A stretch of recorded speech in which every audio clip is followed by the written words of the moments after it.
There's one thing that the people who end up running Auckland are going to have to tackle very soon, and that's this dreadful reputation Auckland has for bolting its historic buildings or letting them fall apart. And while most of the rest of our big cities, for example, seem to have this grand theatre at the heart of their city, Auckland has just the shell of one, and indeed it's all boarded up. Garth Bray was given a rare look inside the St James Theatre as its supporters fight to save a piece of history.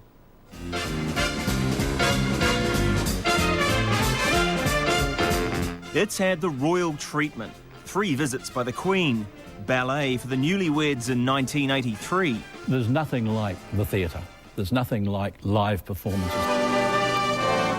Memories to last a lifetime for so many who've climbed the marble staircase. To help people have a great time. That's a lot of fun. It makes it worthwhile coming to work every day. But a bit like the monarchy, the gilt and glory looks faded.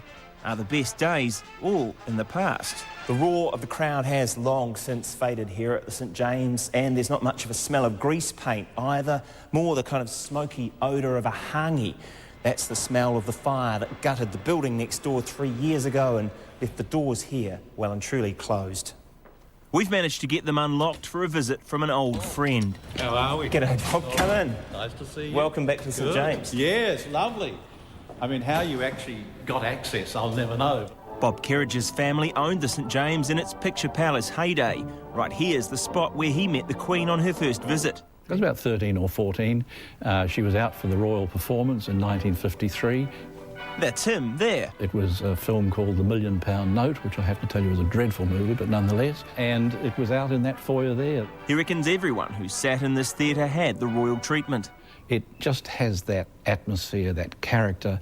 It comes alive. And when you see it like this, of course, it's quite dead, but it comes alive. When shows are on stage, it sings and people love it. So will the curtain ever rise inside again? A great set of acoustics. You can smell the grease paint and they can hear the roar. Correct. Yeah. That's exactly right. Yeah. Greg Innes is a theatre junkie. This is his last day on the job running Auckland City's performance venues. He oversaw the rebuilding of the Civic Theatre and says the St James should be next. So you've had your eye on this place the whole time? We have, yes, that's right. If the St James was redone as a 1,300-seater, there is absolutely no question of doubt at all that we could fill it up 52 weeks a year. You see, size counts in showbiz. Greg Innes reckons the St James would be the perfect size for musicals like Wicked, or for live theatre that doesn't come to New Zealand or doesn't stay long. What is it going to cost to do all of this? It's going to be $50 million at least to actually do what's got to be done. It's still a considerable saving on the $150 million that a new one would cost you. But right now, any restoration hinges on a multi-million-dollar plan for a convention centre over the road. That would need government support. Taxpayers around the country could wind up making this happen. The community, in my experience, has never complained about the cost of heritage. People love these buildings. They adore these buildings. They are what really makes the city. What a crime if we let it go. That's the big thing.